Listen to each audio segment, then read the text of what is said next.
Retour sur Alsace 20, vous savez que le jeudi, c'est Initiative Conso, c'est Claire Coach qui nous donne des bons plans. Aujourd'hui, on parle de l'habitation partagée.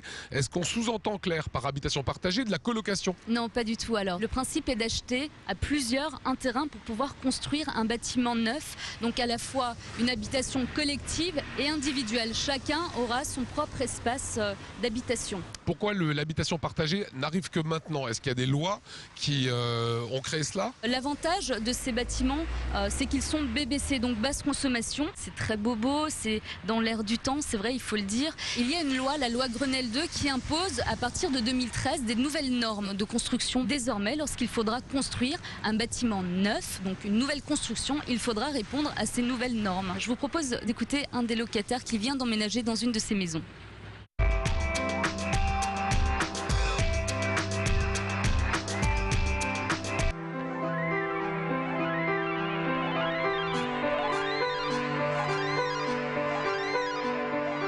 L'intérêt, c'est qu'il y a une vie sociale qui se met en route. Je connais mes voisins avant d'emménager. Il y a des réunions, il y a des fêtes, il y a des repas ensemble, il y a des sorties ensemble. Enfin, il y a des choses qui peuvent se constituer petit à petit.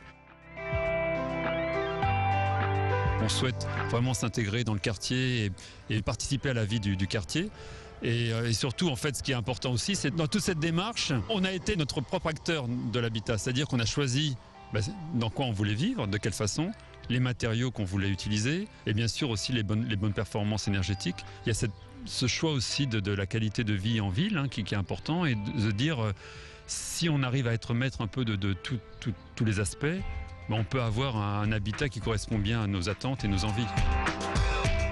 Alors pour vivre dans une habitation partagée, ce n'est pas des SCI qui sont des sociétés civiles immobilières, c'est autre chose. Oui, ce sont des sociétés civiles d'attribution. C'est un statut juridique qui va vous permettre d'aller plus vite dans vos démarches pour construire ce type d'appartement. Est-ce que ce sera le même coût que je passe par de l'habitation partagée ou que j'achète un appartement dans un collectif? Oui, ça va coûter à peu près la même chose. En fait, tous les matériaux que vous allez utiliser pour la construction de votre appartement seront naturels. De la fibre de bois, des panneaux solaires, voilà. Tout ça va viser à réduire la consommation d'énergie, ce qui va vous permettre d'avoir des déductions fiscales entre 20 et 25%. Voilà, ce qui est plutôt intéressant. Toutes les infos, vous les retrouvez sur le site internet alsacebain.tv. Est-ce qu'on a découvert là dans le sujet, c'était la toute première maison qui est sortie de terre? Exactement, et il y a d'autres projets qui vont voir le jour très prochainement dans la Cruteno ou dans le Haut-Rhin.